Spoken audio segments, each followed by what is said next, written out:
The Cartesian divide, how Descartes' philosophy desacralized the animal kingdom. In the 17th century, René Descartes radically altered Western thought by introducing a strict dualism that separated the universe into two distinct substances: res cogitans, thinking things, and res extensa, extended physical things. This philosophical framework laid the groundwork for centuries of institutionalized animal cruelty. By denying animals a thinking mind, Descartes stripped them of subjective experience, consciousness, and the capacity to feel pain. The consequences of this view did not remain abstract. They reverberated through laboratories, monasteries, and eventually into the very structure of modern industrial society. To understand how Descartes arrived at these conclusions, one must look at the intersection of his metaphysics and the emerging scientific revolution, which sought to explain the natural world through mechanical laws. Descartes argued that the human soul is an immaterial substance responsible for conscious thought, self-awareness, and free will. Because he believed that animals lacked this immaterial soul, he relegated them entirely to the realm of res extensa, the physical, material world governed solely by physics and mechanics. In his discourse on the method from 1637, Descartes proposed two primary tests to determine if a being possessed a soul: the test of language and the test of adaptable reason. Regarding language, he observed that even the most impaired human can arrange words to express thoughts, whereas no animal can do the same. He dismissed animal vocalizations, such as a dog barking at a door, as mere automated responses rather than meaningful communication. Regarding reason, he noted that while animals might perform specific tasks better than humans, like a bird building a nest, they do so via instinct rather than genuine understanding. Because they cannot adapt their behavior to novel situations, Descartes concluded they act purely on pre-programmed mechanical design. He famously compared animals to clocks and automata.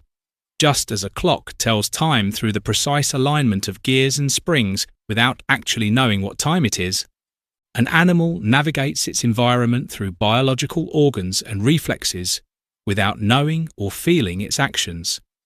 This theoretical framework did not remain confined to books.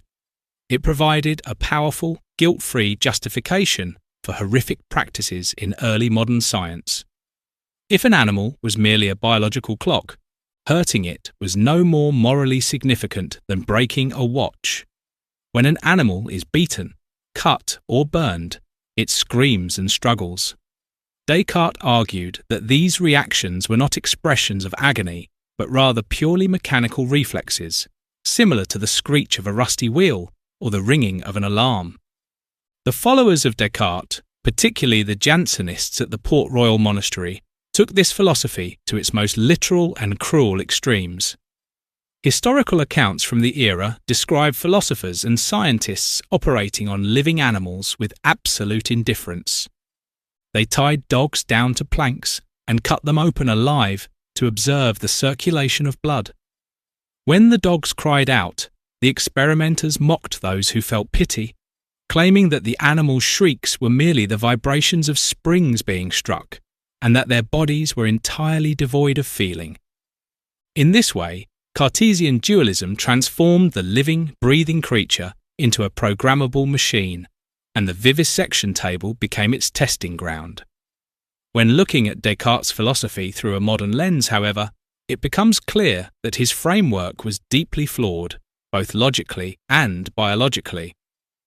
Descartes made a catastrophic leap by conflating rational thought with sentience. He assumed that because an animal cannot formulate abstract mathematical theorems or speak a structured language, it cannot feel the physical sensation of a needle piercing its skin. Modern neuroscience completely refutes this.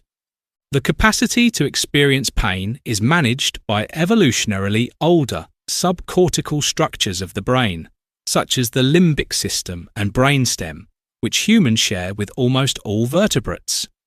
An animal does not need a highly developed prefrontal cortex capable of language to experience the agonizing distress of physical trauma. Furthermore, there is a profound irony in the Cartesian approach to vivisection. Early modern scientists cut animals open to learn how the human body works, operating under the correct assumption that animal physiology, hearts, lungs, veins, is remarkably similar to human physiology.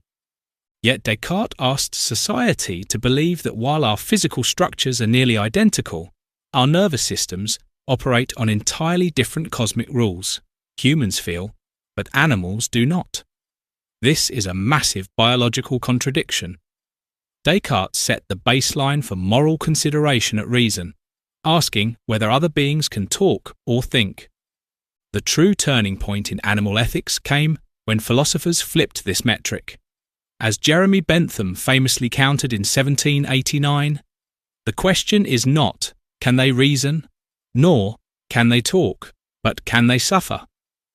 By centering the conversation on suffering rather than intellect, modern ethics exposes Descartes' bête-machine theory as a convenient, anthropocentric delusion designed to exploit nature without experiencing guilt. While modern science has officially rejected the idea that animals are mindless robots, the ghost of Cartesian philosophy still lingers in our global systems. Industrial factory farming, for instance, treats animals as inputs and outputs within a massive economic machine. Confining thousands of sentient beings to cramped cages and treating them as production units mirrors the Cartesian view that animals are commodities rather than individuals with subjective lives. Similarly, for centuries, Western legal systems classified animals strictly as property rather than as persons or sentient beings. Although this is slowly changing today with updated animal welfare laws and emerging rights frameworks, the foundational legal view of animals as mere objects remains a direct descendant of Cartesian dualism. In this sense, Descartes' philosophy did not merely describe a theory of mind. It authorized a worldview, one that continues to shape how humanity exploits, ignores, and dismisses the suffering of other creatures.